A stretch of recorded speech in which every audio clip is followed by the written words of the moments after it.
with Renee.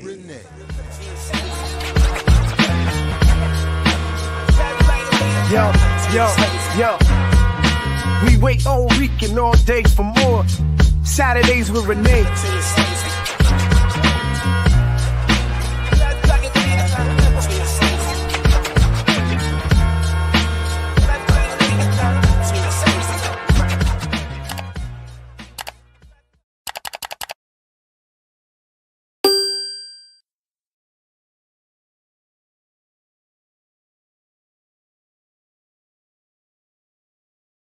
Oh, the rookie mistakes continue.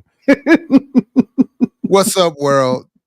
Episode 70 of Saturdays with Renee. Renee Johnston, Jared Ball. How you doing, Renee? What's happening? There is nothing like when I'm here like in a panic and it's because I'm not paying attention. Oh yeah, no. My bad. Yeah. No. I was here. I always forget to look in the private chat. No, Always. it's all good. Listen, I don't really like to have any logos or brands on, but I had to admit that today with the weather, this is one of the most comfortable tops that I have. So I'm trying to, but especially with Kanye's latest tweets, I don't want any misassociation or misunderstandings. Oof. Oh no. And shout out to DC Joe Black, everyone in DC looking like tellers or a customer in the bank while a heist is going on. That is very well said. What is going on? I've been in a rabbit hole all morning. I don't know, honestly. What I was just assuming the general new administration and the drama that's coming, but I really don't know. And then just so folks are clear, Run Joe is a classic Chuck Brown track. So salute to Run Joe, the policeman's at the door. Anyway, so yeah, always good to see DC in the chat. Yeah. F that guy. Yeah. Okay, good. I'm right on. Yeah. So anyway, I don't think we have time for that. We got our guests here. Renee got a full run sheet. We got real things to deal with. But Kanye, he's crashing out on Twitter. Again? Oh man, he went. Oh, he may still be going. I was gonna have fun with it later for Saturday night, but if you I don't know how much time but if it's just a whole bunch of. How about this? How about save it? Because Sudeep can only stay. Okay, good. He can't stay for the full show. So all right, no problem. Let's start and then we'll make time for what we can make time for, because that National Action Network rabbit hole you threw me down. All right, so good. We got a lot to get to. Yeah. So Sudeep is here and has already made my entire day. So I can't wait to get to my little selfish section. But so if we're ready, I can bring him up. Let's Okay. bring him up. All right. Well, let's welcome. Yeah. Welcome, Sudeep. I'm so glad you could join us again. That essay was phenomenal. I will throw that out there from the start. And but if you can you reintroduce yourself? This is your second time on. You came on with the New Jersey Uncommitted group a while back. So how about you tell everybody who you are and what you're up to and all the good things? Yeah, that means a lot. I am Sudeep Bhattacharya. I'm a doctoral candidate in political science at Rutgers University.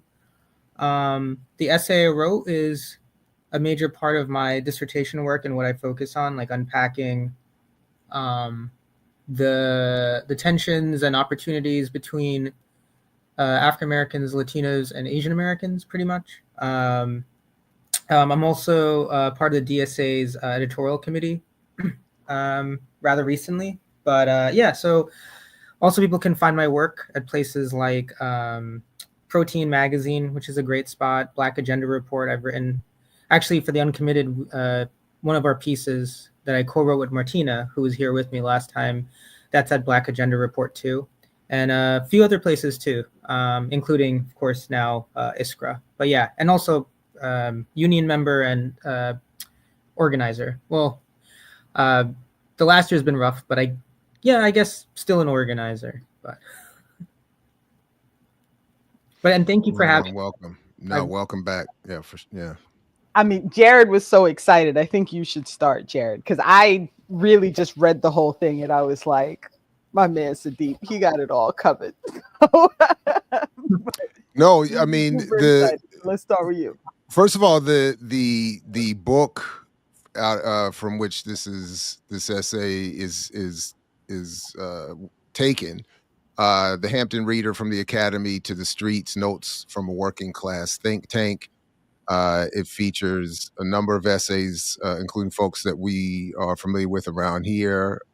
Musa, Deb Springer's in there, just as one example. So I look forward to reading more of it. I've only been able to read your chapter in preparation for today. And as I understand, there were two. Well, I'll just share. Let me just start with my two selfish points, and then we can get to the more important. We can have you both add more depth to it. But my initial reactions were, importantly, if I could just find that you have more discussion, I think accurate and honest discussion of Assata Shakur in your chapter than we've seen recently in some even prominent books purporting to be about her, which I thought was very important. And then you also, very selfish to me, for me, in my narrow bit of work, is that you explode the mythologies around Asian economics. So there's a lot of these ideas that are propagated in certain segments of Black and Brown communities, particularly Black communities, where the idea that Asians come into our community and have all the stores and rip us off and all this. And I have not delved deeply enough into the specifics of those histories and economics. And in like 2 paragraphs, you do so much that I think is important. So, for instance, one of the points that I would keep raising is even at the corner store down the street from where I live, if you go in there basically 24 hours a day, there will be more or less this. It is an Asian run, but you see the same 5-6 people in there no matter when you go in there. So my immediate thought is, yeah, they may own it, but what kind of life is this? Like I see the same dude behind the counter regardless of when I go in, for years now. So it's like, so clearly this store isn't producing the kind of wealth that is often fantasized, when we're talking about these comparisons between Black and other communities. And you talk about a little bit of this false modeling of Asians as the perfect minority, and then but you also highlight that they have, and I'll pull it up later on. You highlight that Asians have the greatest discrepancy between rich and poor of any of these so-called minority communities. So as much as they're said to be doing well, exploiting in some cases the Black community, their class situation is not handled. And then ultimately, as you point out in this, we need socialist forms of organization that will address all of these issues. And I think importantly, as you sort of you actually end the piece, no amount of difference negates the necessity of class war. So I just wanted to start off with a big round of applause and appreciation for, again, what I think you've contributed just for my own intellectual well-being. So thank you very much. And I'll stop there for now. And then I have more, but I didn't want to just keep rambling. So thank you very much. Do you want to talk, Sadeep, about like how you came? The essay, just for everyone to understand, is as Jared just explained, is such a well-written, concise breakdown of all the shit that's wrong. I can't like you managed in those what is it, like 12 pages, whatever Yeah, amount of it's not pages it long. Yeah. is. It's not a super long essay, but you managed to cover every single thing. Not well, I guess not everything. Let me not go too far. But like you cover so many things that I am consistently struggling with, right? Like we talk on the show all the time, and the thing that stuck out for me a lot was the purview on, you know, like the whole electoral politics, like having to create a new party, and you know. So can you just and I don't know if this is even the best place to start, but I think the audience might like to know. Like, can you start with how you came to deciding the path of this essay and what you were going to cover in this essay, and kind of what your end goal was? Like, what is it that you were hoping the reader was going to get out of reading the essay? Yeah, and thank you, Renee, because I just ran off in excitement and didn't even give Well, Sadiq a chance to I break wanted down you his to do whole. that Yeah, part because you so were. thank you. I was really amped from very early this You were. morning. Like what? I can't wait. So yeah, thank you. Please let's step back and have you tell us what you were. And Sadiq, know that is sincere. Like, I got a text from Jared this morning. Like, Renee just made my whole day with this essay. So I just know, like, this is not not smoke. Like, this is legitimate excitement that you're hearing. Well, first of all, I just want to say that means a lot to me because I watch this show and a lot of like Black liberation media content, and to be honest, a lot of it flows. Like I mentioned, Glenn Ford in the piece, who I was introduced through several of the episodes. Like I think I watched some of his older clips, speeches he's done. So I want to also give credit where credit is due. That it's this platform and other similar platforms that inform me. So it's not like, you know, me sort of realizing these things. I guess the first question, the path of this essay. Well, this is my dissertation work. I mean, there's several paths. One path is I grew up in New Jersey and Queens, so even though lived experience to me is very tight ceiling on what people could do with that. But growing up in these areas, you know, as an Asian American person, as a brown person, seeing store owners who are Asian or South Asian, what have you, is not like unique to me, you know, like growing up in Queens, especially, it's not unique, like the butcher and all that stuff. It's like, oh, it's, you know, not saying as a young kid, I wasn't like drawn to that to some degree, believing like, oh, he's brown. I mean, everyone's brown, but like he's brown and Bengali or whatever. So I should, you know, be attached to him more or her more. But I also saw the other side of that very immediately, like what Jared brings up. It again wasn't surprising to me to go to these places and see other brown people working, managing. And, you know, I have uncles and aunts who've done that. My family, I think like most Asian American families, is a mixed income family. Part of my family is white collar. And then there's a part of my family who is more blue collar and now kind of climbing up slightly. So that's one avenue. So that's always been in the back of my head, because when I would hear things about from both sides, and it's just not white people saying it, it's honestly like other Asian Americans sometimes who get sort of, like, again, this is another part of the show that I like watching, which is like who gets elevated. But there's certain people who get elevated and they start to like, let me tell you about Asian Americans. And sometimes it's true, and then sometimes it's a bit like frustrating because I'm just like, well, where did you grow up? Like, that's not my thing. And I grew up as a middle-class kid, so I'm not trying to posit the idea that I haven't seen like anti-Black attitudes or, you know, weird shit, basically. But I would get upset by other middle-class Asian Americans saying things like, all Asian Americans do this, all Asian Americans, you know, we have to, it's almost like they perform a certain kind of politics. So that would get frustrating for me. It's like, no, just be more precise. You, us, not like the person who's at the store, who's not even the manager per se, and who's been like maybe a family member who's now taken advantage of. And that's a report that was also revealed. Like a lot of the smaller stores, they use family, but they take advantage of them because that's family. Oh, you know, you can work an extra day, your family, you know, that kind of thing. So that was one path. And then the other path is just literally, I want to win liberation. So I'm very curious about how to do it, both as an organizer and also as an intellectual thing.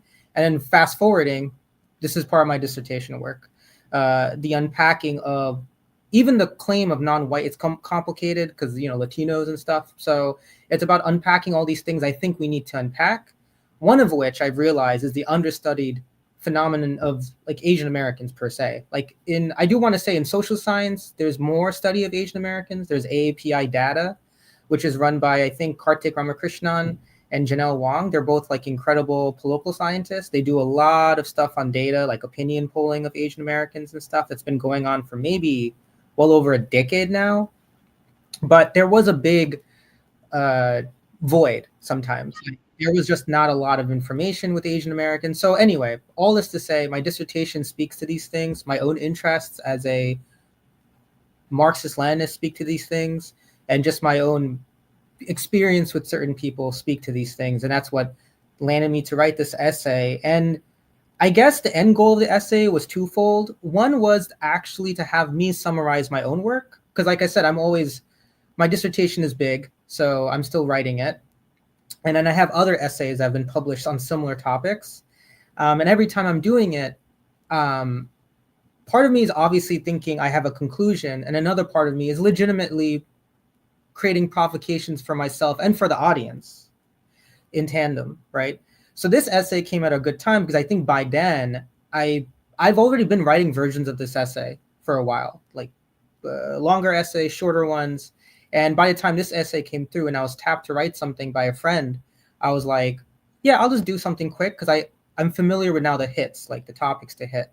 And I guess for me, just since it's in the book, I just felt like I don't want to squander that. So might as well try my best to make it a more engaging essay, first of all, a little bit provocative, and at the same time, hit the notes I really think, because like Renee said, I can't hit everything. There's a lot of other stuff I wanted to do, like talk more about the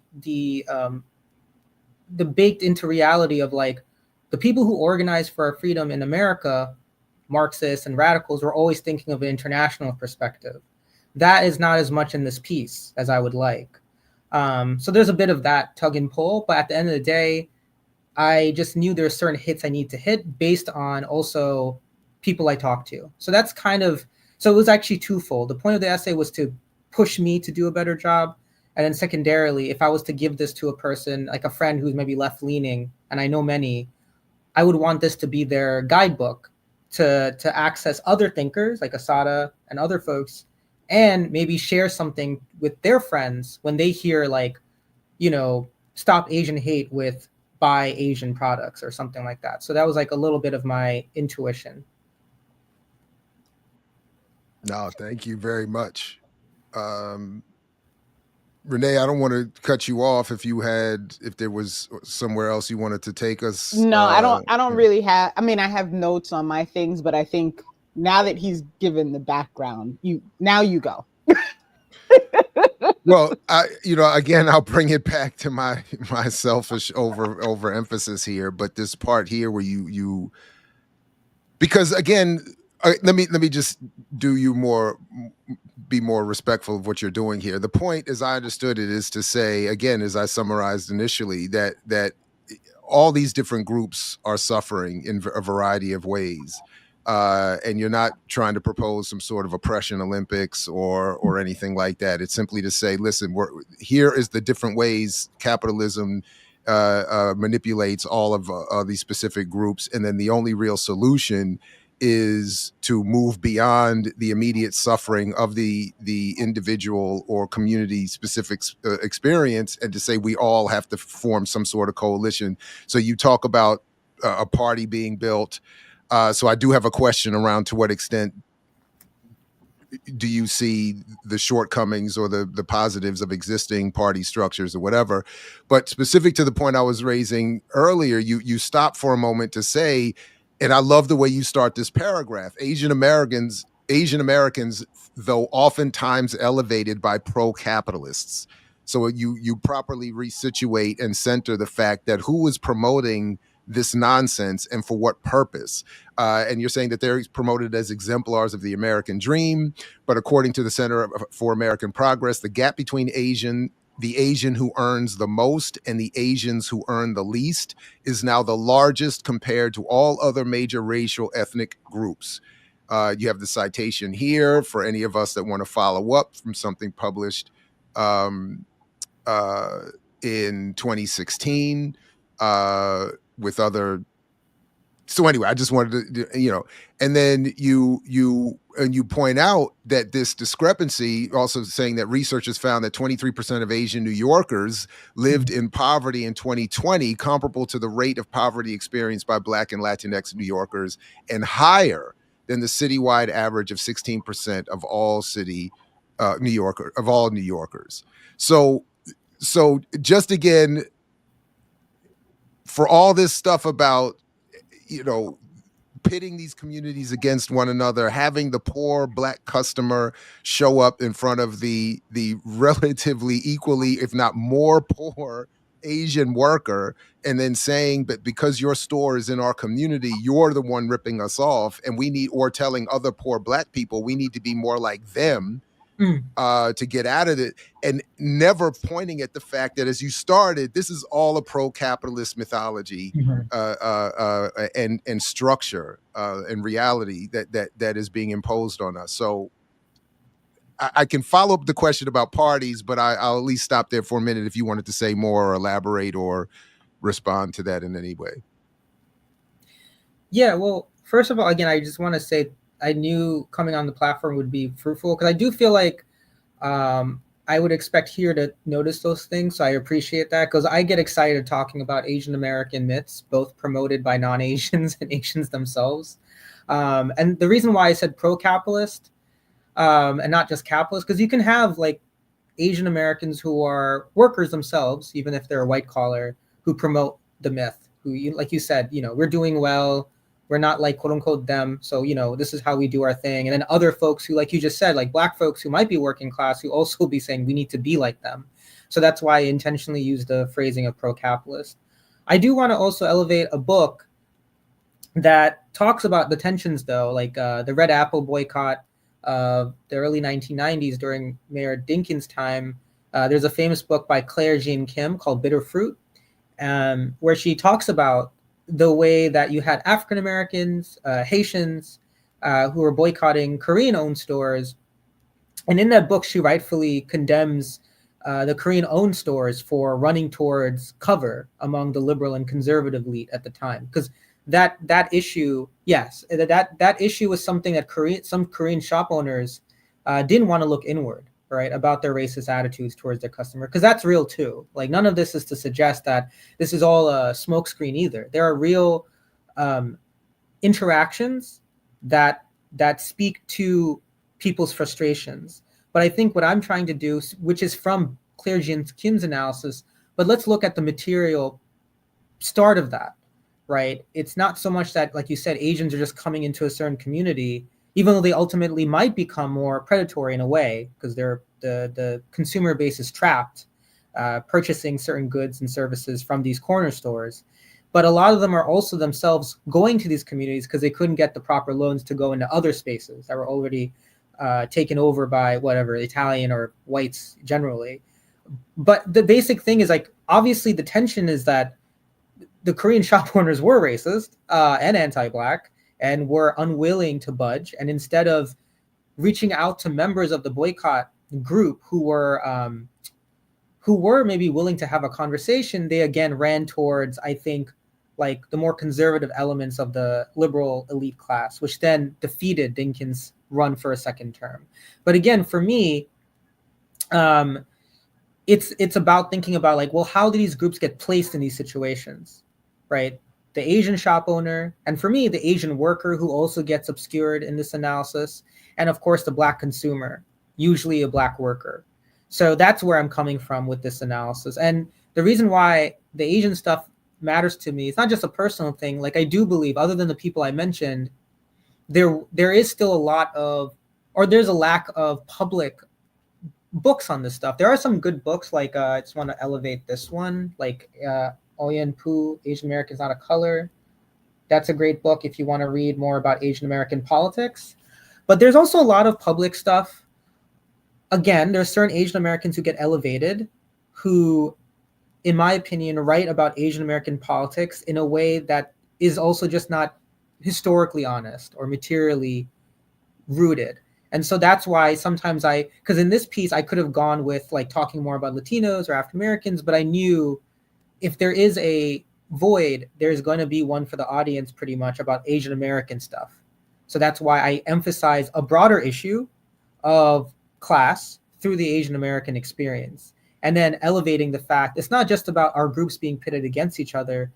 There are Asian American workers who are not even seen in that discourse, who get roped in with the so-called entrepreneur class, however small or regional. You know, like I just want to say quickly, a reason why I got really honed in on this for a while is because after the killing of the Asian American women in Atlanta, I remember articles done after that where people were telling people where to buy Asian American products, you know, and it really upset me because I was like, well, these are literally, as far as I could tell, either customers and workers. And I remember reading an article about one of the women's kids in the New York Times, where I think in that article they mentioned how they hated not having enough time with their mom because their mom was busy working. So that's kind of like the mind space I was at. I remember reading that and then learning more about the situation. Also intuitively being like, wait, but these women are mostly workers. How did we get into this situation? It was like the whole laundering black rage. It's like laundering Asian death for products. And that to me felt very despicable and confusing. So that's another reason why I felt like, okay, so clearly in the discourse, there is a real lack of taking seriously the class dynamic within our community. So again, just to go off what you're saying, I appreciate the fact that you saw that as a part of the essay. But yeah, that's how I was coming at it, you know, from that perspective. And you're actually talking about one of the pages that I have noted, and I didn't do the highlights, Jared, because I know you always do yours, and I just figured somewhere along the way we'd cross paths. But if you could for me, on page 188, I hope the pages are the same. There's a section, it's like the third paragraph on page 188. Mm-hmm. And of course, you have it highlighted. So this is what always happens, right? I knew you would. That's why I don't bother. So you talk about this misleadership class and the parallels. And so this is exactly what you were just talking about, which is what had me hone in on my note on this particular paragraph. And you say in your essay, since the rise of neoliberalism, there's been the parallel rise of what's known as misleadership class, people of color whose immediate interests may align with the status quo. Those interests are often class-based. And so, of course, Jared zoned in on the entrepreneurs because this is what we talk about all the time.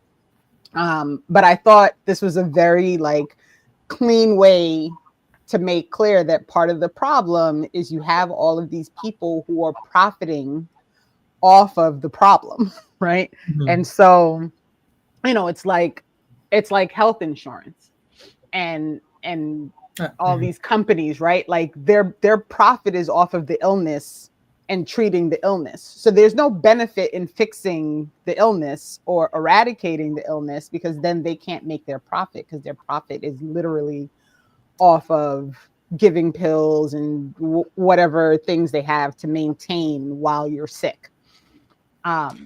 It's also not how you know that Black liberation was successful because, you know, we ended up with Lloyd Austin running the was defense secretary. So, and running Raytheon or whatever he had been at. So that's how you know that everybody's on the right path. Yeah, it's crazy. But this was a very so I don't know if this particular train of thought is something that you're going into deeply about your dissertation, which we should make sure we talk about your dissertation before we let you go today. But can you talk about that parallel that you're seeing between neoliberalism and misleadership? Because to me, and we're going to get into this after you go, because I don't want to hold you hostage with my spreadsheet, but this to me is a major, major problem that very few people are talking about in this way. Yeah, and I do want to say, I can stay on. I'm not really that sure in time. It's more of my not to give like I have a health condition where I get super tired in a bit, but I'm fine with staying on. It's not a big deal for me. But because I am excited about this convo. Like I really appreciate having people read the essay. I know it's like a like like there's a lot of times where people like Jared knows this when people want to like pseudo debate him where they don't read the stuff and then they're like, well, I heard this happen through your essay, but you just think like, well, there's a lot of points I have. I would love if someone just read them. So I appreciate that because I do think overall it's not like even before I don't want to take it to another question, but like the fact is like this essay is really talking about unpacking the non-white dynamics in class, like even the organizational discussions we sometimes have about multiracial working class is usually a white non-white perspective. So that's another thing that I'm always like I feel is understudied and underdiscussed, not just by white leftists, but just even some people of color, like a tendency to be like, yeah, you mean like white people and non-white or whatever they want to describe. I'm like, well, sure, but there's like a whole group of us that have a lot of stuff going on that would like to be also parsed through. But yeah, the parallel thing.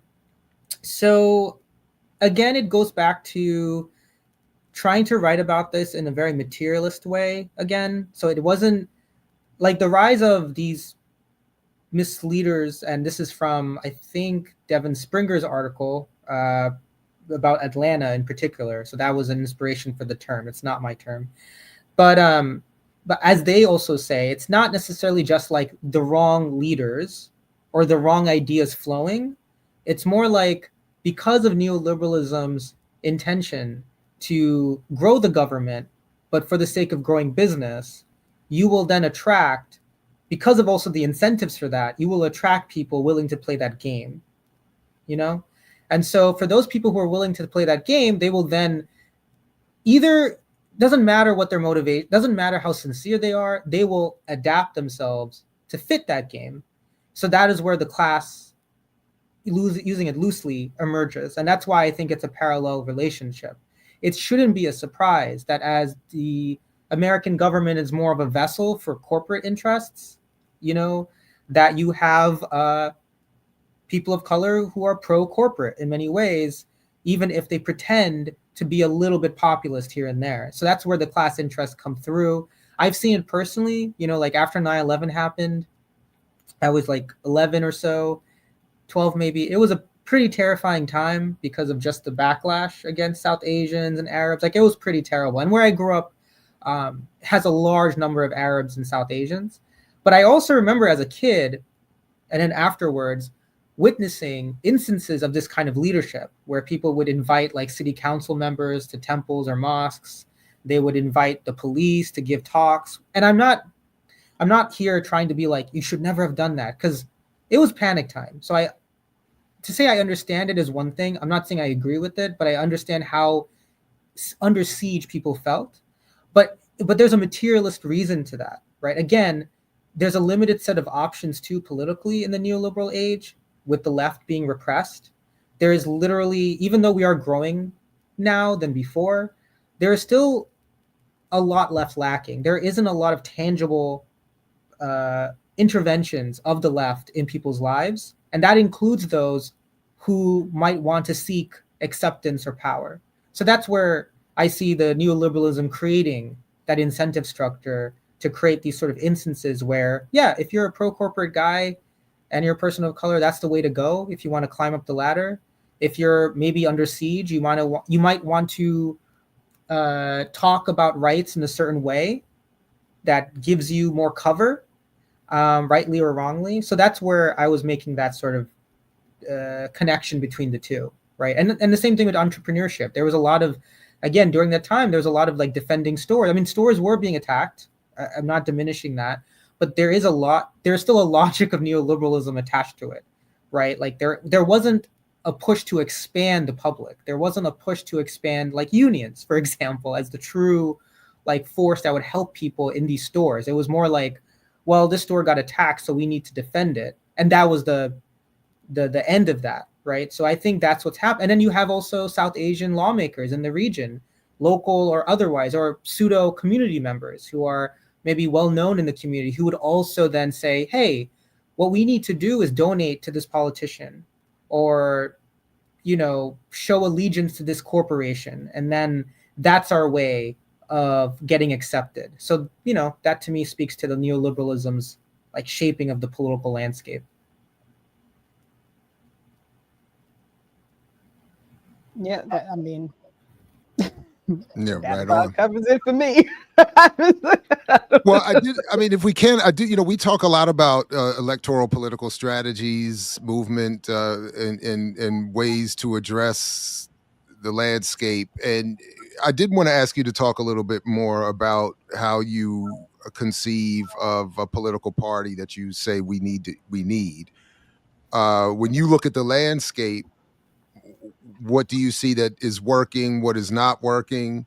Um, is there an existing entity that you think can be improved? Are you advocating start from scratch in terms of, specifically, I'm thinking of electoral political approaches, but then beyond that, when you're talking about this,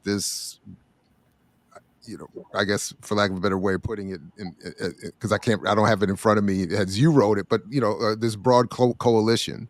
Mm-hmm. How do you see that? Well, yeah, what could you just elaborate on what you said in the article here? Yeah, I was just going off again of Glenn Ford's very accurate, very prescient knowledge that the Democratic Party is a dead end. But again, with him, it was more of a material analysis too, because he speaks about the donor class and he speaks about the pseudo community leaders who funnel people's interests, because people have legitimate interests regardless of the era, but then it's the funneling process, and that funneling process is a material reality. It's not like people leave their mosque or church or temple or like, what, I have an array of great options here, but I reject the left-wing option. No, because of neoliberalism, America does not have enough of a left-wing option. It has, in people's lives, they have material, they have tangible people in their lives who will funnel them in different directions. So that's one way of looking at it. I obviously think that we need a national party that ultimately is Marxist, that is also international, and that is willing to intervene in this material landscape, right? It's like almost like a Gramsci approach. Like you don't change people's rhetoric or beliefs just by telling them. That is annoying. Like that is actually very annoying. You have to, because what people lack is time. Like people of color lack time. They lack other kinds of resource, like emotional resource, energy. And sometimes the last thing you want to do is go to another meeting while rent is like looming over your head. So if we had organizations that managed to collect funds for people, that managed to like somewhat intervene materially more consistently, but also at a national level, that is kind of one of the things I would want, and I think is necessary. Now, I have to be honest, I don't know about a lot of the other stuff. I just don't know.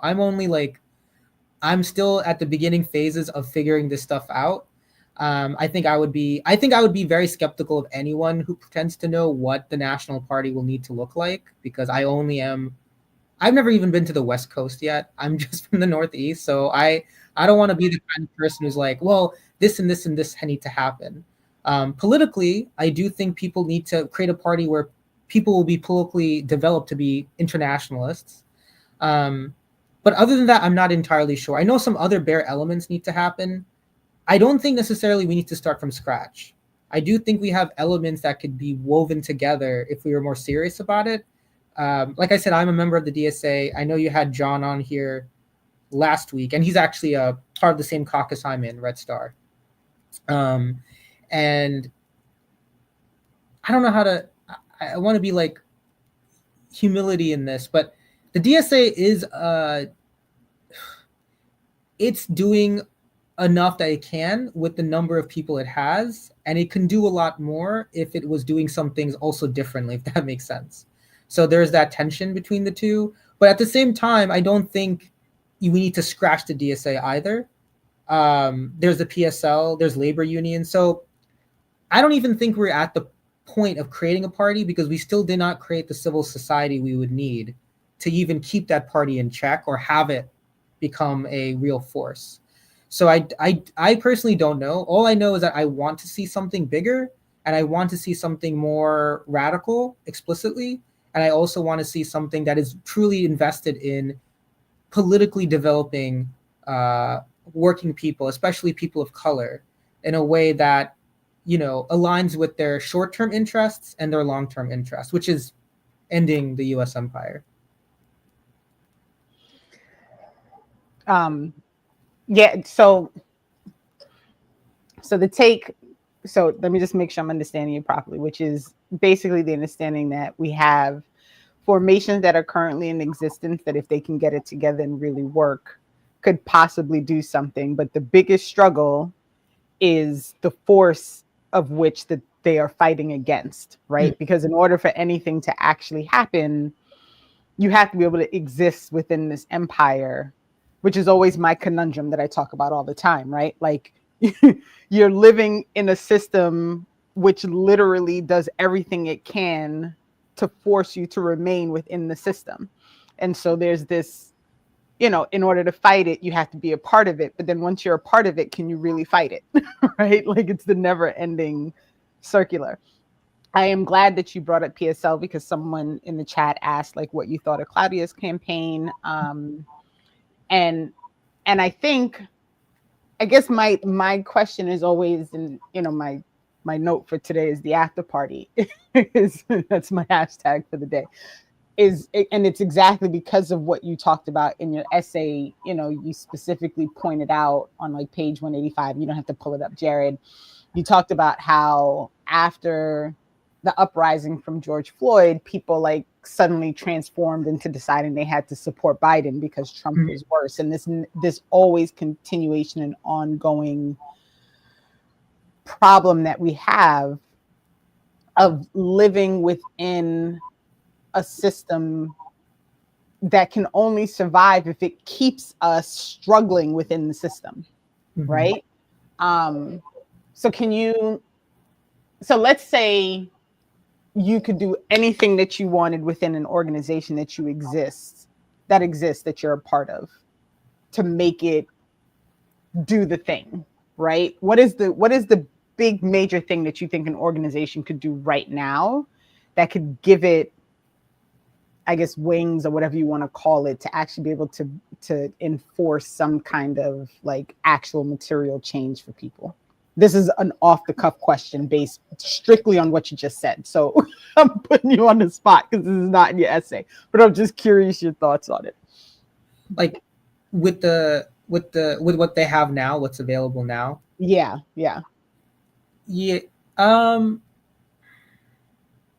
Actually, I think if there was all these folks who just flood communities with resource, and that includes themselves and their own communities, I think that would be the number one thing. Because the issue with the DSA, and I voted for Claudia, so just want to say I like PSL. But I think the issue with DSA sometimes is that, like what you were saying, Renee, is like there's a lack. It's like this constant loop where we live in a society in which we lack time and money. So, but within those constructs, we still got to do what we need to do, and that creates burnout. So it's like a loop. And in some sense, I don't want to sound old school about it, although maybe it's not old school, but like sometimes you have to just push through and just, you know, keep working, because there's no other way of breaking that cycle until revolution, until things actually change.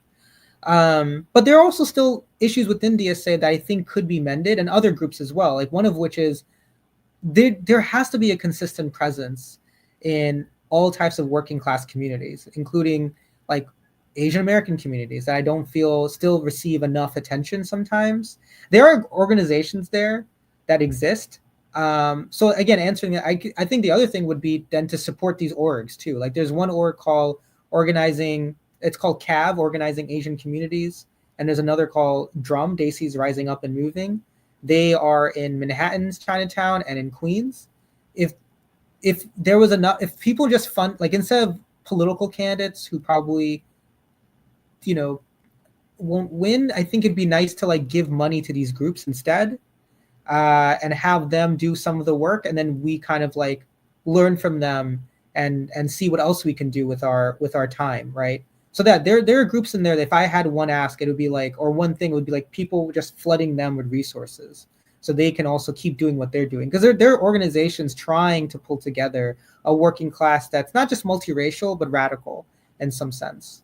But also, if I was like thinking about a little bit beyond the conditions we have in a sense, I would just again want chapters to flourish, people to go into every corner of the working class and build a presence there. And I mean like also a literal presence, like having an office space. I still think some chapters lack that, and it does make a difference. Like, you know, when the Black Panther Party had their own office space, even if someone was not a radical but they were on the street looking for help, they could literally, someone would be like, yeah, the office is down the block that way, so you can go there. So some tangible things like that would be my basic like push if I was able to like run things. But the reason why I'm hesitant is because I also don't know entirely what to do. I just know that there are end goals I want and end goals I believe in, but we are in a very unknown era too. Like, I also feel like building a party, we do need to speed it up, for instance. And I don't know what a speed up would look like.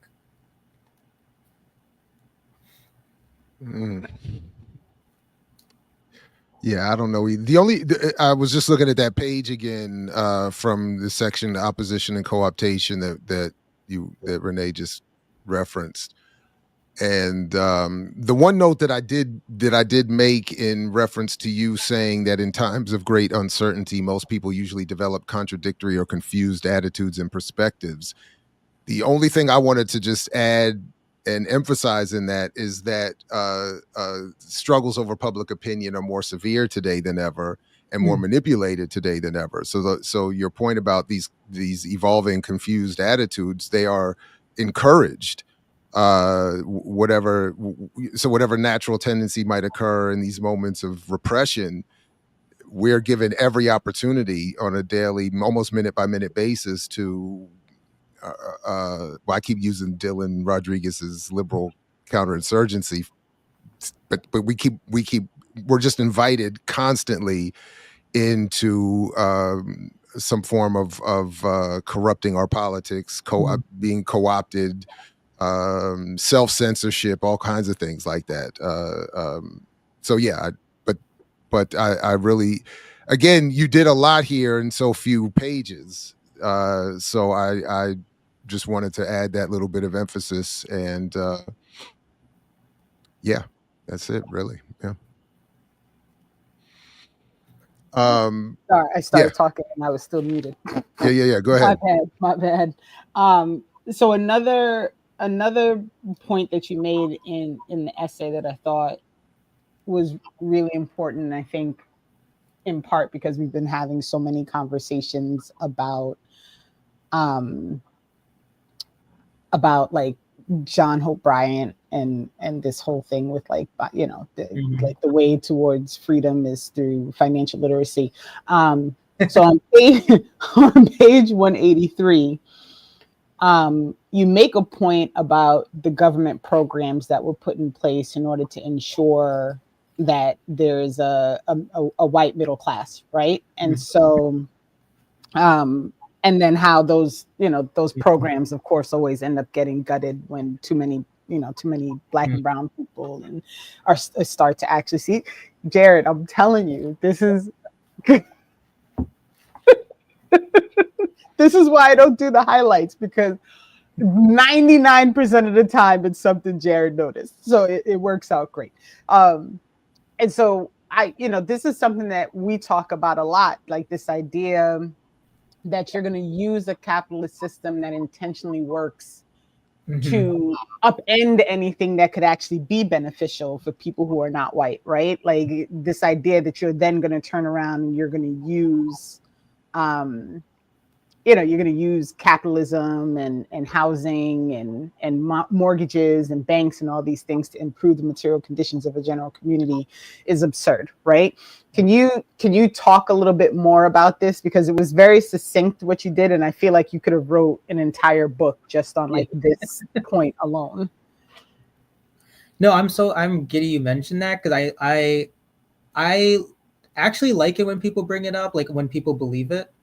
And it's always fun to be like, well, what is the GI Bill then? Or, what about, like, because it's all a lie. Like, the thing is, like, even when people have, like, I've heard it from every kind of person, like older folks usually are like, yeah, we just need to get our shit together.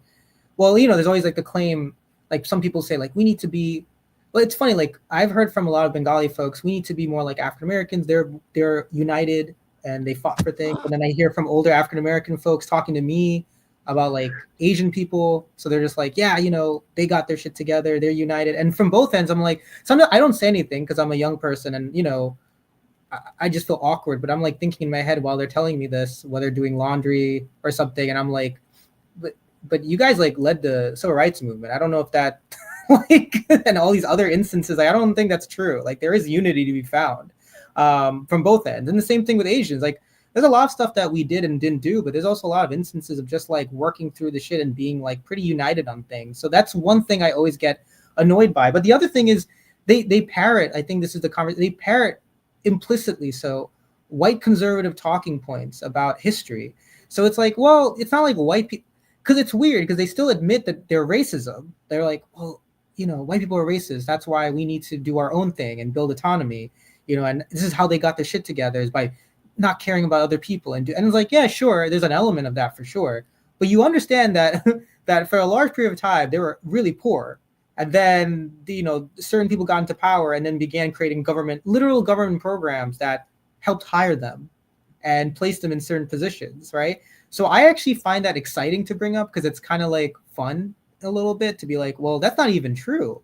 Like they had government. I mean, King himself said like the biggest redistribution project was the land, right? Like how do you even start the story without the land? Like it wasn't like indigenous folks being like, thanks, I didn't really want this land. You took this off my hands, so here you go. It's more like, by the way, he said that same thing about Israel and Palestine. They keep leaving that part out too. He said that exact same thing. You got to start with the land that they took. Right. And it's just like funny to me that gets, I mean, it's intentionally misheard or underrepresented, obviously in the history. But to your point, like that's the thing, like the book I cite is, Ira Katznelson's book, Fear Itself, which talks about the Neoliberal program. And I remember reading it, but like, these are actually really great programs. And then hearing from every which side, people in my family friends being like, this is how we do it. I'm thinking like, no, if you just read this, they literally had government intervention again and again. And government intervention also works at the more bare minimum level. Like what is private property? It's not some natural emerging force. It's literally the government being like, you have a deed. We will protect your deed if you're a major business with this thing called cops. So it's like, I don't know. I find that, yeah. So I'm glad you recognize that, because I was trying my best to talk as much as I could seamlessly. Like it's a dual project. I want to raise enough points to people that I don't think will be said in other things, but I also want to do a good job of writing it because I don't want it to feel like it's fragmented, because that'll also suck out the meaning from the project because you have to write well. But I wanted to hit this one because I was actually excited. I couldn't wait to get to that part to be like, I cannot wait for this talking point. Because also, like you're saying, like I was able to summarize, but it's actually a pretty easily summarized point. Government intervention helped white people. They literally helped create the idea of whiteness. Like the laws and like there's no white landia that people come from. There's England and Ireland. And how did you get the English to work with the Irish here? Well, government stuff, right? The Democratic Party was like, let's recruit Irish people because we need them in the North to go ahead and be anti-Black or something. These are all material realities. And what's Tammany Hall? Tammany Hall wasn't just this corrupt thing. It was a incentive structure. Like Italians are here. Let's get them on the rolls, So it's like that's how they did it. So when I hear when I hear people say that stuff, I just hear it from mostly older people, but also some people like my age. So for me, it's like a talking point that reflects a white conservative view that I just need to like slap down and be like, this is not even how history works. They got a lot of American imperialism is literally a jobs program, like the industry of weapons industry, or like sending out, corporations to take bananas from a country, literally send them back into the here, or get, crops and stuff that then manufacturing can work out. The AFL-CIO for a long time was known as, in left-wing circles, AFL-CIA for a reason. So yeah, I'm sorry if that part to me is the most, I was really, really excited to write that part, because I was like, this is like the fun part, to be like, listen, even the thing you think is radical, you're literally just parroting like a Ross Perot talking point. That's very important. I love that you made that point. The recycling of white conservative narratives through Black and brown spokespeople is a major problem.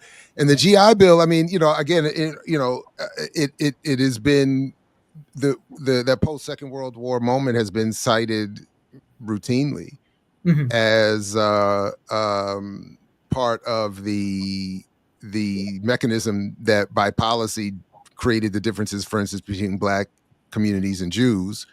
And I know, my Jewish uncle went to World War II, as did my Black father, and they had very different experiences when they came back. And all that my uncle got, my father did not. And you can see it play out just right there in terms of creating a situation where whites would have this benefit built in. And then the narratives. So the part for me is that when people say, well, we should do like these other communities, not only to your point, are they not reading, but they are, and not only are they parroting white conservative mythologies, but they're not even thinking through the full effect on what that has meant for everyone. So, and the fact that Black communities are not white or Jews or whatever, and therefore, by that alone is why you can't do what they've been able to do, because that's the whole point. It's been set up for them. So that anyway, and then even I got the GI Bill, and I only got a 4-year version. I only did 4 years, so I got a limited version. But I got $10,800. That was the total payout for 4 years and 2 wars. And that was 1.5 years of Frostburg State University. So, what I mean? It's not like, what I mean? Anyway, so. The chat is mad at you, Jared, because they're saying that you missed an opportunity for us. I missed a number of them. I can't always, I'm sorry, everybody. I'm saying sometimes I get enthralled with the commentary just like everybody else. You know what I'm saying? But just a message. Now listen, that's called my boy. You know nothing about that. And then you also pointed to the other persistent problem. You just don't read, beloved. So we'll hit all of it. We'll hit all hit them of all it. At once. Hit them all at once. And can I add one thing about? Sure. Again, I'm not condemning anyone who's like an average person, like a normal person. Again, to your point, Jared, and to your point, Renee, it's really about the leadership, right? That filters these ideas down and creates conditions where people are not given a real range of options. So I'm not like saying to the person who's older, who's been through a lot, and like the frustration is real. Like, the reason why people want autonomy, or say they want Black businesses or Asian or whatever to succeed, the frustrations behind that as a normal person is real. They just don't want to be screwed over anymore. And they are tapping into something that's real too. Like they know that it's unfair, it's unjust, and life is not good. Right. So, and that's what I meant by the contradictory attitude. There's moments where people have said, like, they've talked to me, like, listen, like, I've seen the rent. It's going crazy. Like, where are we going to go? And then in that same conversation, maybe later, they'll be like, we need to, I don't know. They don't really, but some people say in other conversations, we can own our own building or do something. Right. That is not me saying like, oh, how silly of that. Like, that's actually not, I'm saying how maddening and angry we should feel as the left for not intervening enough where people could actually, because I'm talking about older people who are probably unfortunately not going to see that horizon. God willing, they'll be here for a moment, but who deserved a lot more in these last 30, 40 years, who deserved the world and more, frankly. They still raised their kids, they still raised families, they still did what they could by being assaulted by the cops and everything, military industrial, or being undocumented barely and sent away. They deserved more. So I'm not condemning them, But I am angry about the people who, based on their own incentive structure, are telling them these myths, like you said, work against them, and then exploit them in a different way, like exploit their frustrations in a way of like, listen, what we need is to put our money together and do this and buy this or consume this or support this guy versus this guy. And you're just like left there thinking like, I understand why people are frustrated, but it makes me sad and angry that this is the options that they're left with. And I just want to add one in the article too, I don't forget, there's also like connected to the conversation about the myth of a so-called white middle class that somehow like angels has transcended, hollowed ground. Like there's also middle class. Like there's another thing in my article, like I always try to harp on, even the idea of people of color being in the middle, because I think a majority of us are now in the middle class, but the middle class as a concept itself is very vacuous. It doesn't say a lot about a person's life. Like you can be a white collar worker, be middle class, or you could be a small business owner and be middle class. You can be like a white guy in Staten Island with no degree running a construction firm being middle class. You could be an Indian American guy who has worked a lot and has just made middle class because they're an engineer. And you can be all other kinds of people.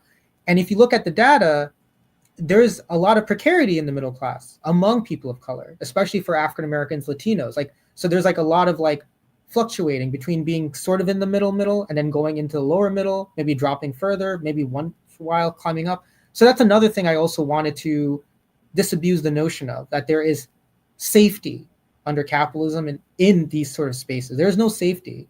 If you're part of the middle class, you will be still dealing with you'll be dealing with familiar dynamics that so-called, colloquially speaking, working class people deal with, especially if you're a worker of color. So there's no escape. If you are a Black or brown person, a South Asian person who's made it into the suburbs, that's no longer a fantasy that's going to hold tight together. I think we're seeing also that sort of coming apart, because even in the suburbs, there's more poverty. Poverty's increased because the cities are what's dumping out people, So when I hear people say things like, yeah, the inner city or something crazy, it's like, you mean where Whole Foods is at? And that's also not a materialist analysis. Like, what are you trying to say? Like, actually, the issues that we see in terms of economic and political stagnation is actually even happening in the suburbs, and it's actually infecting the middle class. I'm technically a white collar worker, but as like people should know in academia, that sometimes is meaningless because you are living pretty much an adjunct life. And it's really sometimes really tough. Like you got to work all these classes just to get a little bit more. And a lot of people of color, mostly Asian and Latino, but some Black too, have also saw the university space as a way to gather some sort of safety, but it's not true either. So that's another thing I want to raise in the piece. Oh, I'm glad you did. Especially, I just spent yesterday, a lot of my day was spent in calls around that particular issue, around here in Maryland, the right, which we don't currently have, to collectively bargain among faculty, grad student workers. And again, every time I think I'm having it rough, I get on these calls, and even within the context of academia, it is abusive out here. And it's getting just worse and worse and worse. So yeah, I just wanted to throw that out there. That yeah, that's a good point. That's a good point. Yeah. It's the precarity of the so-called middle it's class. It's very precarious, and and education specifically at this time, where being an educator, being tenured, having whatever is not necessarily going to protect you either, right? A lot of people are learning that when the Zionists come for you, there might not be much that you can do to protect yourself when you are at, when you were in that scope, in those crosshairs. And so it's, I think for me, in thinking about education, because it used to, people used to say, like, go be a teacher. Like, you can't have a more stable job, right? You'll always have a job if you work in education. And that's just turned out not really to be quite Well, they left out the second part of that. If you keep your mouth shut around certain political issues too, that's the other Right. part that they left out. Right. And it's not, and I gotta say, it's not quite at the level of the Zionists, but when the black bourgeoisie target you, it could get a little ugly for academics too in some of these I spaces believe too. it. Like these I believe little it. ensconced family structures in some of these cities is crazy. It's So wild. it's levels, I'm sure, but sometimes it could get yeah, and then there's overlap because the black bourgeoisie and Zionists are, you Yeah, know, they're a little too lock and step for me as well. yeah. Ah, It's being, you know, the Zionists it's are making it crazy. rain in these academic institutions. So I want to ask Sudeep about his dissertation specifically, but before we do, I think we have to pull up this last part of the essay. You mentioned it, Jared, and I have it like noted on my list of things to pay attention to. So it's page 191, the easy searching for you. But I feel like the way you end this essay is so critical to the conversation. Now listen. Facts. And it's your word. So you give the quote from Jones, but then you say, but that hope of a more brilliant future now relies on a left that is incredibly weak and marginal compared to liberal forces and, of course, the right wing that seeks our death. The stakes are high. What will be our collective response? And it's such a... right? Like, just like, okay, yeah. Right. I mean, this is, I mean, it really, Sudeep, it is really well done. And I'm almost mad at myself that it took me so long to read it because I knew we were going to bring you on and I like for things to be fresh. So I try not to, to do too much. And I started to read it and I was like, wait, Renee, don't read this yet. Wait until we're sure Sudeep's going to come back. And so, but to end it in this way, to point out, because this is a real issue, right? Like you have so many people who are running around calling themselves organizers. You have this entire complex built up of nonprofit organizations that literally serve no purpose. You have people going to Costco to spend money because they want to point out that you shouldn't shop at Target. Like there's just so much chaos, right? And while all of this chaos is ensuing, there's very little that's actually being done in order to ensure that things happen that will improve the material conditions of regular working people. And it was a brilliant way to end the essay, especially with a question, which would then, and I love that they ended the book with your essay, right? Like, it's not like, this is it. Like, this is the end of it. Now go consider this question of like, what are we going to do now? Right. And I needed to highlight that. And I needed to thank you for writing it. This was really, this is critical reading in my opinion, because you really do give people just enough of so many things to contemplate and to consider in order to encourage conversation. And as I've been saying at multiple things, like I feel like that is the thing that we need to really be doing, is having conversations with community members, bringing people together to really get people to understand that everything that they're being told about why their lives are such a mess is all a creation of the empire in order to keep them living in this mess, right? And so I just wanted to applaud you for that ending. Yeah, honestly, I really appreciate that. Like, I don't know what to say. But I also am sincere when I ask what's going to be happening. Like I said earlier in the I don't have all the answers, and I was kind of in a rut myself, always having an ending that was like, we need unions, we need this.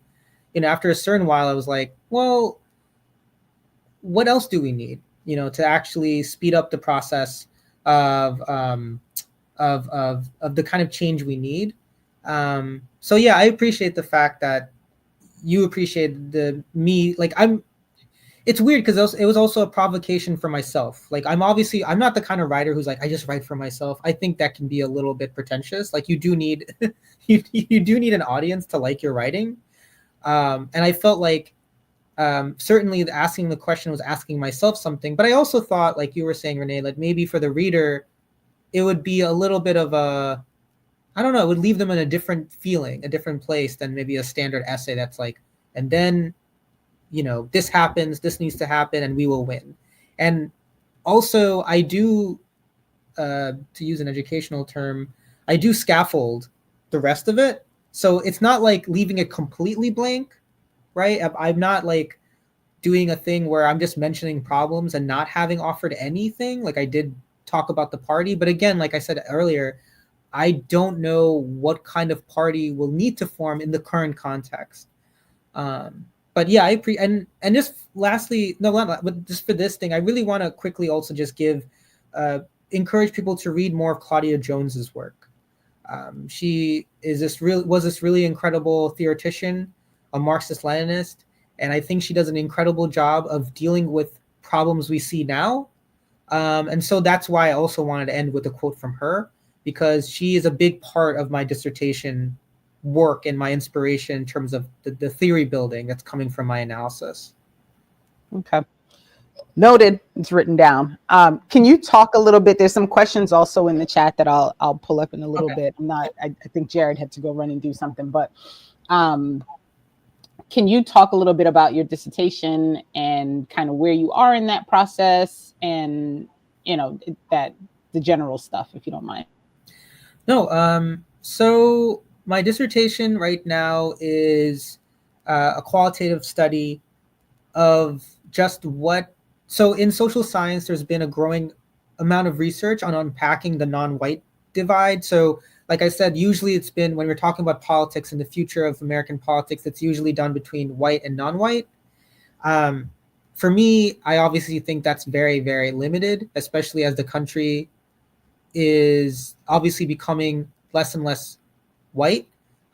So for me, that was one core element. And in political science research, there is actually a growing body of research on this, but it's a little bit gray.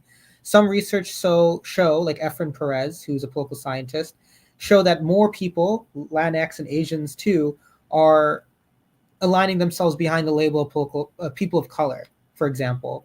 But even in that study, the gap between how many African Americans believe in the term and Latinx and Asians is still like 30 percentage points. Some other folks like Natalie Masuaka and Jane Jun in Politics of Belonging, they show surveys where there's actually racist beliefs of each other still among different groups. So the way I'm intervening is I'm doing a qualitative study of a place that is very, very diverse already, Jersey City, and is also kind of emblematic of the neoliberal trend nationally, because there's a lot of development that's happening in Jersey City, or a lot of development that's happened over the last 15 years, and it's very, very uneven. So I've done like 60 plus interviews of people in the area or around the area or who work in Jersey City, from people who are Indian American or South Asian, Filipino, different groups of Latinx folks and African Americans, and some whites. And I'm basically I interviewed them, asking them some basic questions of like, what do they think the main issues are affecting Jersey City? And from that, I'm extrapolating some kind of ideas about what we can expect for our politics, and also what are the potentials for coalition building. And right now I am in the process of writing the final draft finally. So I hope to finish this year. But yeah, it's a quality. That is fascinating. And, I worked in Jersey City for 10 years. Oh. And so I'm very, very familiar with Jersey City. And I don't know how many people know that the mayor of Jersey City, I think, is planning to run for governor of New Jersey. And it's a big, there's this push and pull between him and Ross Baraka, right? Yeah. And Jersey City in probably the past 20 years, the skyline of Jersey City has changed so much. Yeah.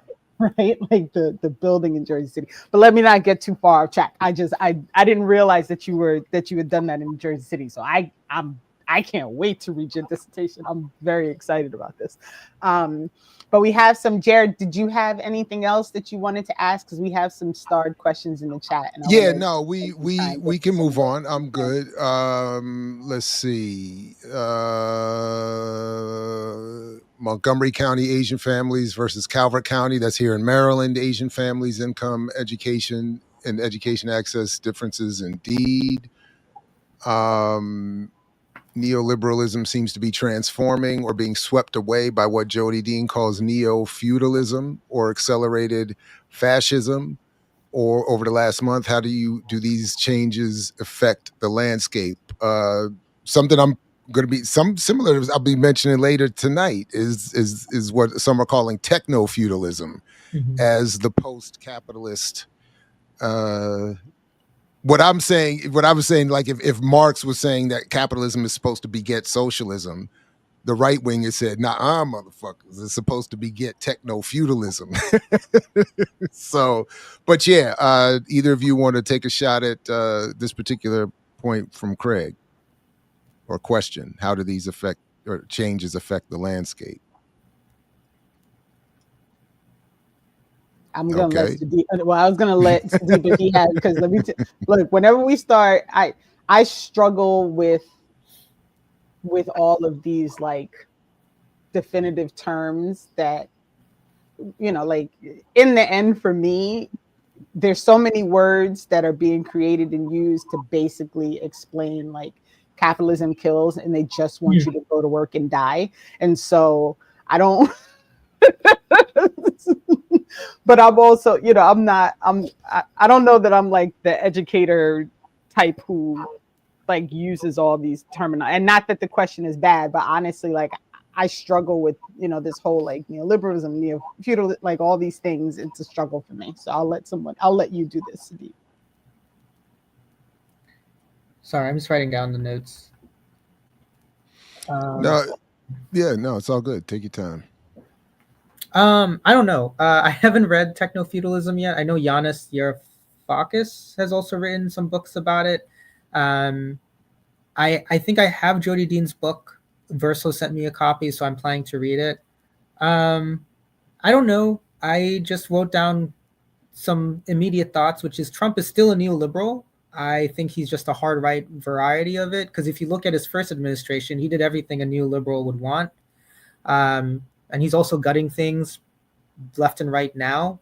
But there's also a book I really want people to look into. It's called, it's like in front of me, but my eyesight, but it's like Social Revolution and Fascism.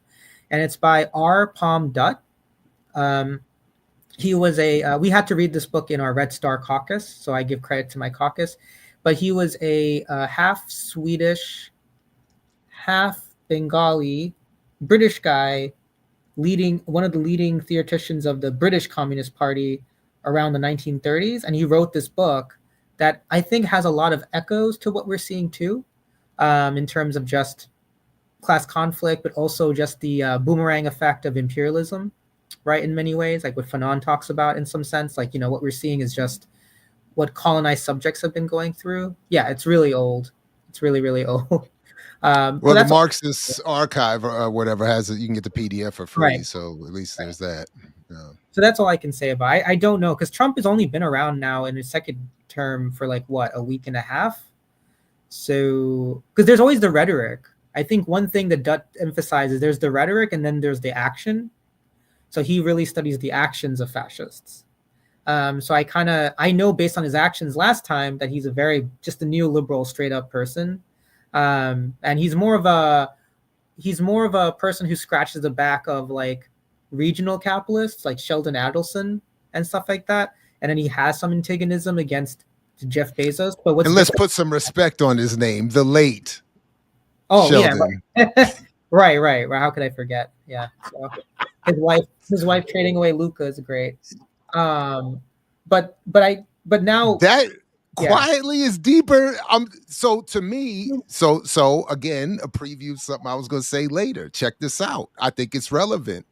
One of the arguments around why Luka was traded is because the financial and business arrangement in sports has changed, where billionaires, not just billionaires, but billionaires connected to multiple revenue streams are taking over major sports leagues, from world football to basketball. This is why Mark Cuban is now only 27% owner of the Mavericks, because he admitted himself he doesn't have the connections to broader revenue streams through gambling, casinos, hotels that these current ownerships that they all have. And the way I'm quickly going to try to make this connection is that part of what I think my response to that question would be around techno-feudalism and all that, which I understand to be just the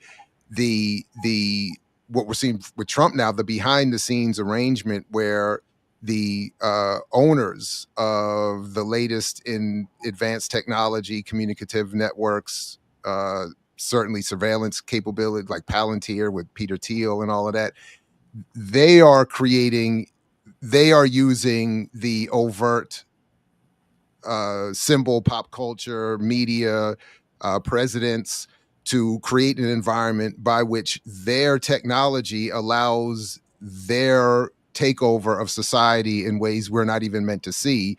And as Barrett Brown points out, to create an environment in terms of media and communication where we don't even think, where questions that you're raising in the essay become moot because people don't even think a struggle is necessary anymore. So that the feudal takeover will be to reduce us all to whether it's neo-fascism or techno-feudalism, but in a situation where, for me at least, Barrett Brown's argument is very strong, that we won't even recognize it, or we'll see it as the layers of mythology and symbol will have us seeing it as either something we can work our way out of, something that is our own fault, something that is our poor neighbor's fault. It will be something that will become the solutions, and the questions even to ask will become so abstract they won't even be recognizable. That so in this sense, yeah, Trump may be just some brash neoliberal, but the people that are behind him, that are even the people that are behind or working with Elon Musk and that whole kind of crew, that dark enlightenment community, that there is something I think worthy of some. I'm kind of like with Renee on this. I don't know that we need a whole new set of language. And I know in academia, we're encouraged to that because that's how you get publications and gigs to coin some kind of concept. But I do think these shifts deserve some kind of attention here. Thank you. That's why I can't talk about this.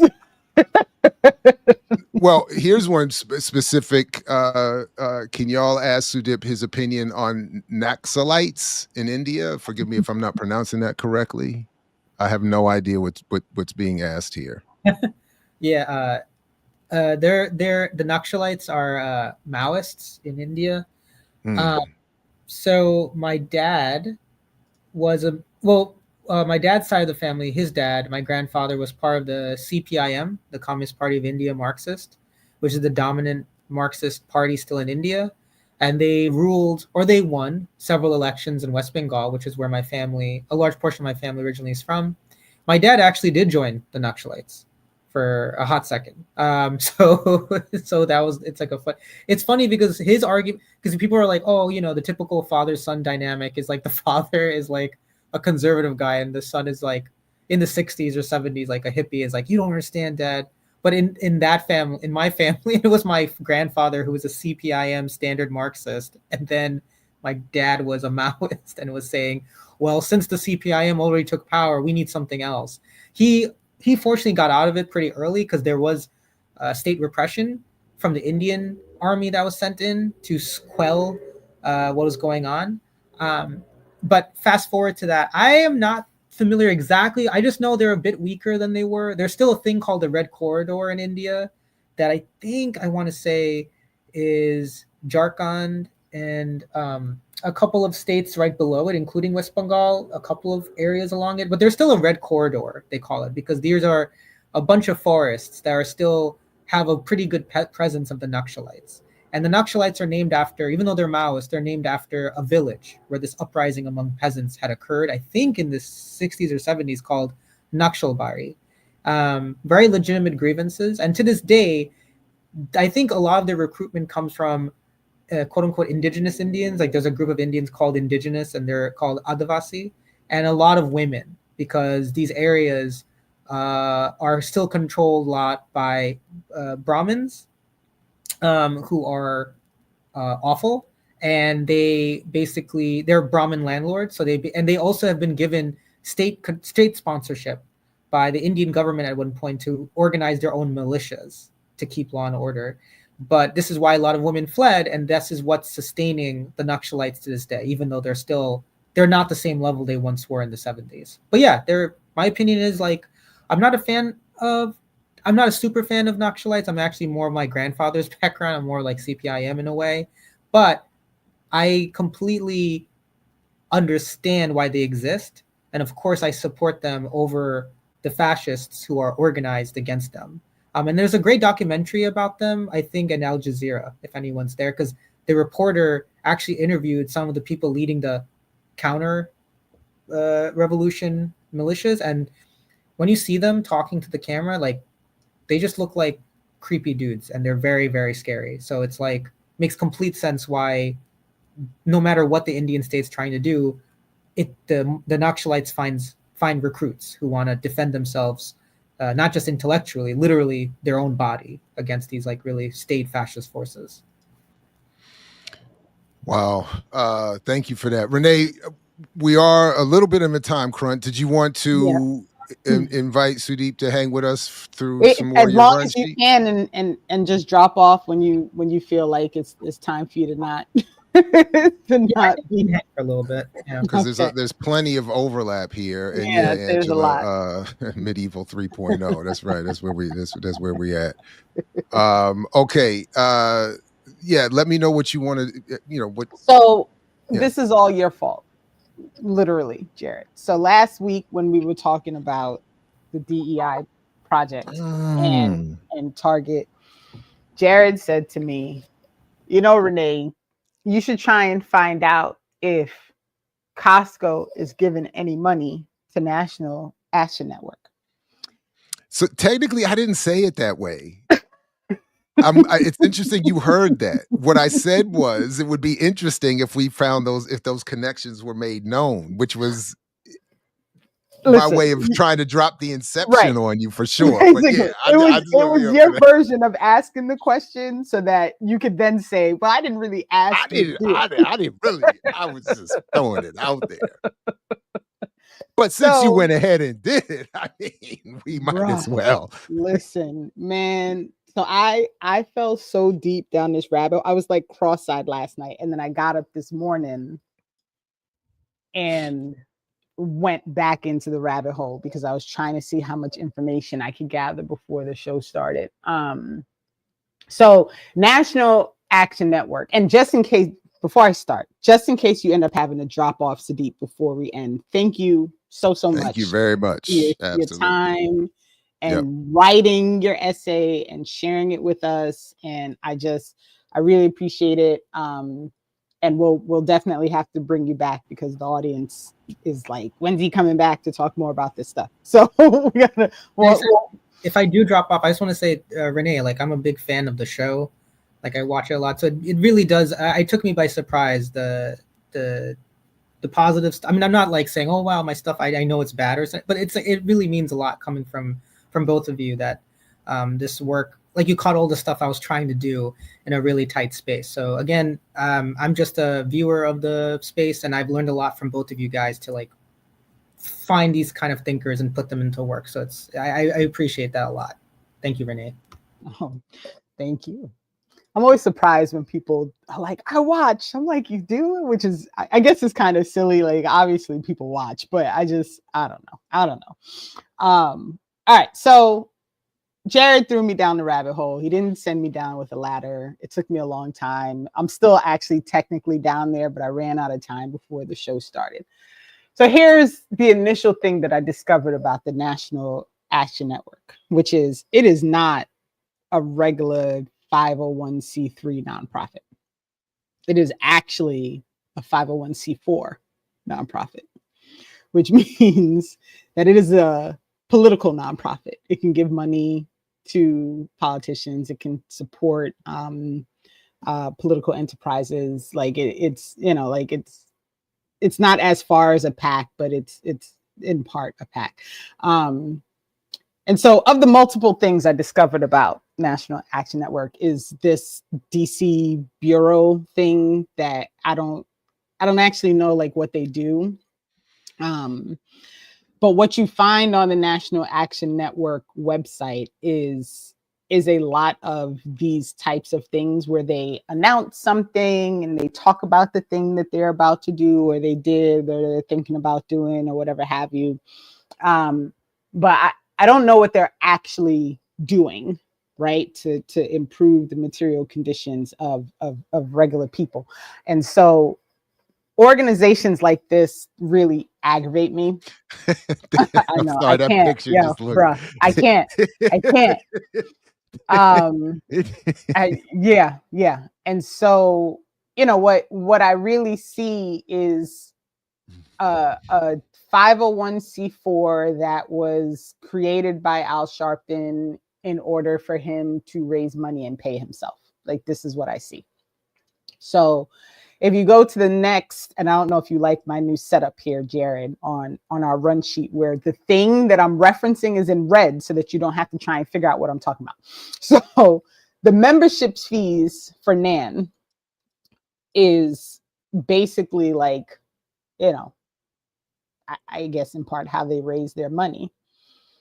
But it's I'm like floored by this, I gotta tell you. So to become a member of NAN, they have all these levels, but there's $1,000 level for corporations, right? This affiliation membership. And so I guess if you're a corporation and you want to be affiliated, you can give NAN $1,000 a year and you can be listed. The problem with this is I couldn't figure out like who their partners are. Like, it's not like, you know what I'm saying? Like, it's not like they have like a partnership page where it says like, here are all the things that we're associated with, and here are all the supporters we have. Like, it's just like it. Right. So like, Oh, all of these links go back to the same. right. It all goes back to the same thing. So, okay. That's great. And so I did find, and it's on the run sheet, I found an article by Influence Watch. And Wait a minute. I'm sorry. This is No, the go. year in review page that stops at 2020. Right. Like, what Right. happened? What happened? Okay, I'm Right. sorry. Yeah, No, that's you're good. interesting. But I was trying this is to what like, what do you? Okay, this is all what right. happens. This is how I end up in these rabbit holes, because I'm like, wait a minute, I don't understand. So the Influence Watch article is not a new article, it's an old article, but Influence Watch does a pretty good job of like outlining, here are the questionable things that we should be like we should be wondering about these particular people and organizations. And it's relatively old, but it turns out that Al Sharpton initially had like all these partnerships with these major corporations when NAN blew up, which of course is in 2020. Shout out to Two Black and Rasul for their, Black Rage book. But so it was associated with like Walmart and like all these, right. And so you have all of these really major corporations that gave money and supported NAN in some way, shape, or form. And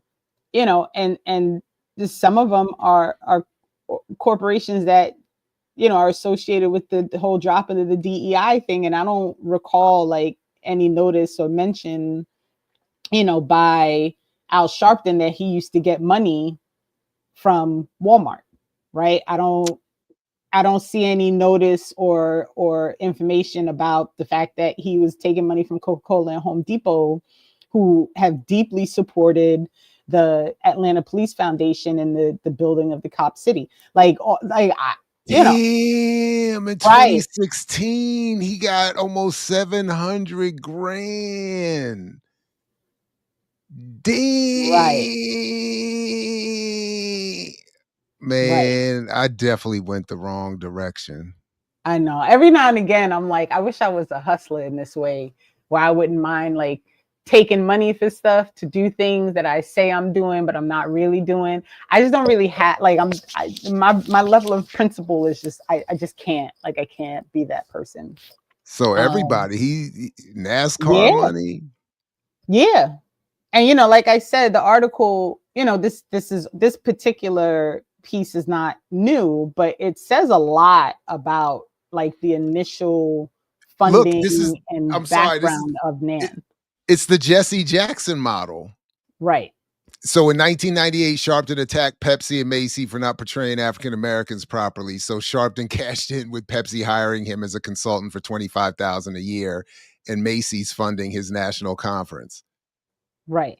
That's what so that's the whole thing. Like, we're gonna raise a fuss, the community to community, and then get a check. Right. Wow. Right. And so now these organizations, these corporations that were, were paying Al Sharpton and giving money to the organization are, now he's going to boycott them. Like, the whole thing is just real, like, it's so shady that I can't. So of course, then I'm on the website. So then I start looking at like this whole membership, like, okay, well, what's this membership thing? So they have chapters, NAN, right? So there are two things on chapters. One is the per NAN, go up a little bit. The NAN chapters per NAN, and then go over. There's the one next to that. So on their website, they list that they have almost 100 chapters, right? And so everywhere you go to look at NAN and what the organization is, it says this thing about these 100 chapters, and it has this really neat like listing of the chapters and what they're all, where they are and when the meetings are and yada yada yada. So of course, y'all know what happened is I had to move this into my own spreadsheet so that I could understand like what the chapters actually are. And this is the rabbit hole that I was in this morning. So the spreadsheet is not complete, but there is a rabbit hole version of this spreadsheet. The rabbit hole version of this spreadsheet is me looking up all these chapters and trying to figure out, like, do these chapters actually exist? Like, are they actually doing something? Are they actually serving some purpose? And what I found is like, no, for a lot of them, right? Like, I haven't gone through the whole list, but like if I found a link, it was like this weirdly thrown together WordPress version that says all the same stuff about there being almost 100 chapters and it being the brainchild of Al Sharpton and da da da da da. And then for some of them, like just nothing exists when you search for it. Right. And then for some of them, you can find like a Facebook page, but they haven't posted since 2020. And there are some NAN chapters that have like, they actually have an existing thing. Like, so it appears that in Tennessee, if you go down to the lines for Tennessee, Jared, and it's alphabetical by state, they, they've been doing a lot of work apparently to expand in Tennessee. What I found interesting in Tennessee was the chapter that most recently seems to be doing the most work is in Jackson. Jackson's not on this list, but Jackson has a whole lot of stuff on the internet as a NAN chapter. So I can't figure out, like, okay, is it not a chapter? Is it a chapter? Is it like, what's this Middle Tennessee? Like, this whole thing. So I put some links in about Jackson into our run sheet because I was trying to understand like what this NAN chapter in Jackson was doing that seemed to like warrant it to have newspaper articles and all these things, but not exist on the website for NAN, right? And so, and I honestly, I don't understand it, right? Like I'm giving you this information because I was so flabbergasted by the way this all just seems to be like a spinning circle of like nothingness, right? So they open this chapter in Jackson, and there's this article where they say they're going to open this chapter. They talk about it being Al Sharpton's thing, and but then they mention that is going to run out of the Middle Tennessee office, which is actually, I think, in Nashville. But then when you go to the Jackson website, there's an address for the Jackson chapter. So I don't know, and it's in Jackson. So I don't, I don't really understand, what what it all means. Well, they're doing workshops to educate the community. Well, that's what they say, right? So I gave the link for the this the is man. some bull emanating traditions of Dr. King. Oh, right. Wow. Right. So if you go, I gave the link for the become a member for the NAN chapter in Jackson, because it does exist. And so one, I want to point out that a lot of the websites are a version of this, right? Like you go to the website and it's a lot of text. And if there's an event page, there's nothing that exists like after 2020 or 2021 in some cases. There are a few that have some things happening. But keep scrolling down. Oh, go ahead. You wanted to highlight. No, I'm just looking at what they're claiming. The dream of equal opportunity for, it's right. So these membership things you should recall from the national website. What's the significance of 251? Yeah, I don't know why everything is $1 more than like a normal number, but affiliate membership is $1,000. $1,000, right? And so this is like almost all the websites have like these things where you can become a member and you can pay money. The links don't go to anywhere. They don't have any, like, there's no, right. Like, I don't like, I'm like, did y'all just stand up a website and start collecting money on behalf of NAN? But what is actually happening? This looks like a website I could create. So it's not that, it's very basic. And they've got, and a lot of them look like this. Like a lot of the websites look like this. Which is, but what does this mean? Building the digital divide program works to expand internet access by doing what? Right. Community funding like what is the police accountability program? Right. So so you see the issue, right? Like, and some of these are real, like some of the websites are really, really bad, like really, really bad. And so, and again, I didn't go through the entire list, so I can't, like Lateef asked, how many did I find? I didn't get through the entire list of 83, but once I got to where like 10, 12 of them weren't actually like things, I get frustrated. So these rabbit holes are really hard for me because it's so aggravating to see how this all plays out. So here's what I really think the whole purpose of NAN is. So if you go to the 1099 for NAN for 2023, because I did, yes, find the actual federal filing for this organization that was sent out. And so NAN in 2023 raised like, I think it was like $8 million or something like that. And we'll recall that in 2024, they got $500,000 from the Kamala Harris campaign.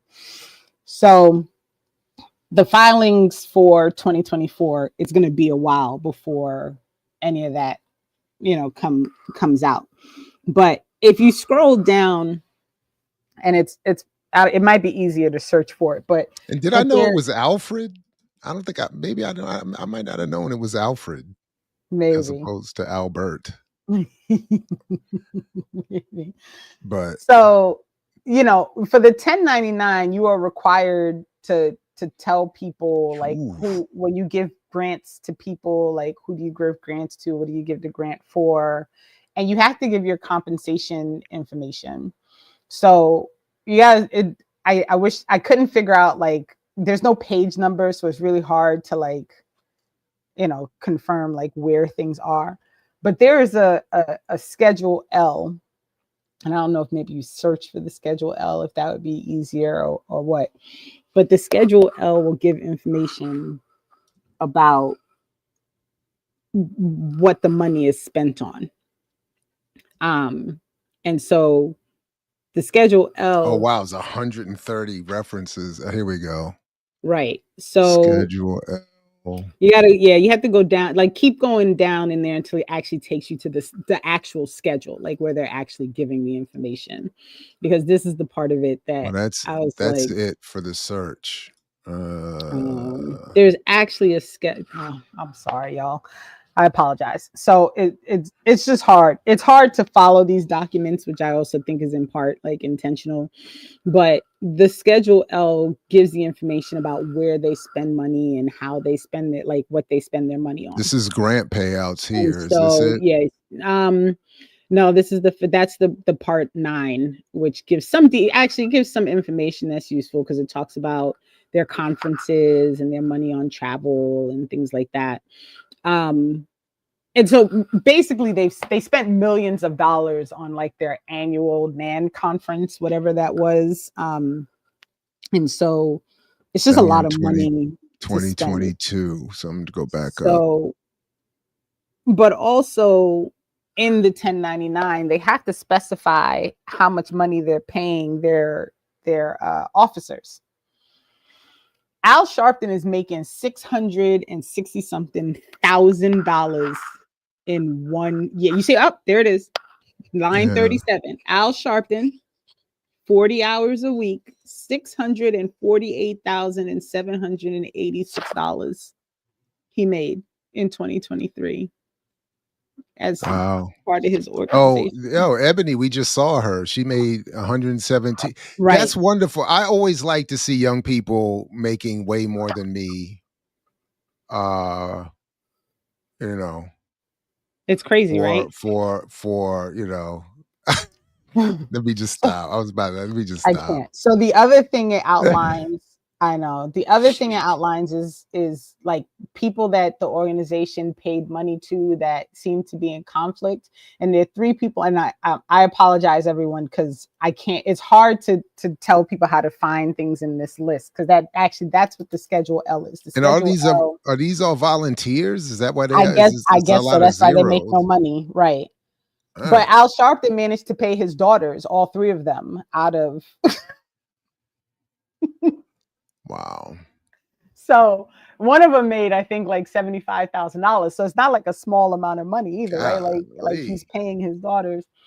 The other thing that the organization did was it gave grants to other organizations. So yeah, I had seen that. Right. And it specifies the 3 because they organizations. spent $8 million. It said at one point, it said Yeah, like their overall expenses were over $8 million. Yeah, they spend a lot of money. But I think like over 3 million of it was on that NAN conference that I mentioned.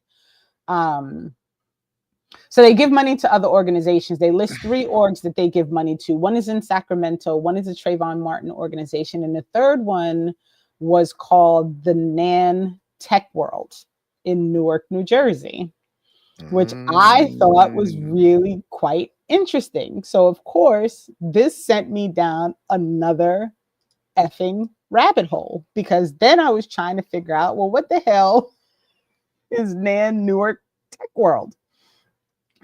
And so NAN Newark Tech World is, and if you go to the about, is I guess some version of like a technical school that exists in Newark, New Jersey. So I taught, the 1 year I taught at a public charter school, it was called Tech World in DC. And it was a complete, well, I think some people got locked up for it. It was a complete, you know, abuse of these poor kids.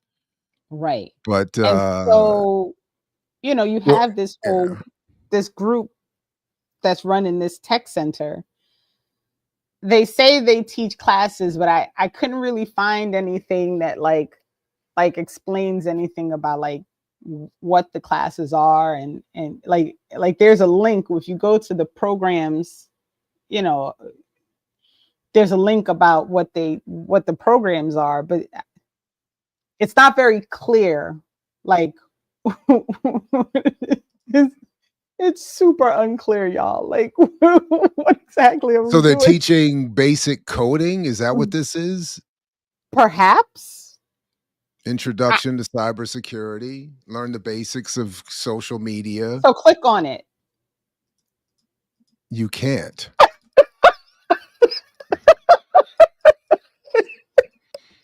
Is that the aha? Taste the soup. Taste the soup.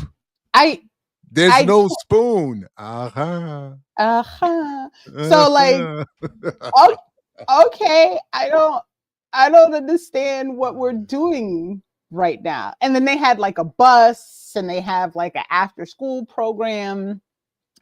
I Web found design like courses. You get 3D certification. right, but then there's no like you can't figure out like, okay, well, who's teaching these? Like these are these live right. photos from the class? No. Adobe stock in the house. Now that's there you go. Right. So then they have this bus, supposedly. Tech World right? bus. That went around Newark, I guess, and provided ability to access technology. There you They go. talk Kids about, on computers. Come on. Right. Now. They talk about working with the schools, right? But I tried to find like evidence that they were actually working with Newark schools, and the only thing that I found was a memorandum of understanding that was not signed by anyone from Newark. It was only signed by the person from the tech. So I don't really know, like did that actually become a thing, or did they advertise it? Well, the next time you're on Hawthorne Avenue, you know. Right. So they also have a support from the mayor. Right. Listen. So they also have a gymnasium. Oh, word. Which is something that you can rent. So when you go to rent our space, it talks about this gymnasium that you can rent to use. Right. To use, right? And I mean it exists as a thing, right? But I just don't, when I tell y'all, I cannot understand like what exactly they're doing. Wow, they didn't even give us we didn't even get a 360 view of the whole space. Right. Like that was it for the video. I didn't stop it. That was it. Right. So the thing that I found interesting is if you go to the last thing on the sheet for this, the tap into article. Yeah. Oh boy. So I just snorted on YouTube. She snorted. That's the comment section is about to lose their mind. Okay. Over that. Canceled hoops. Oh, thong wearing? Wait, what? Canceled hoops contest of thong wearing women?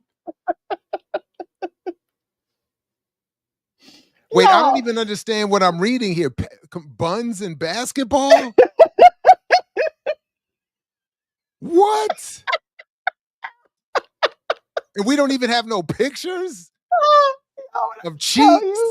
You cannot make this stuff up. You really, really can't make this stuff up. So there was this big nothing but ass. Nothing but ass. So oh my God. So there's this a basketball game, right? High school. Right. Wait, these were high school kids? No, they host these buns and basketball, and it's at the high school. So there was I thought they were trying to say they had the kids in the no.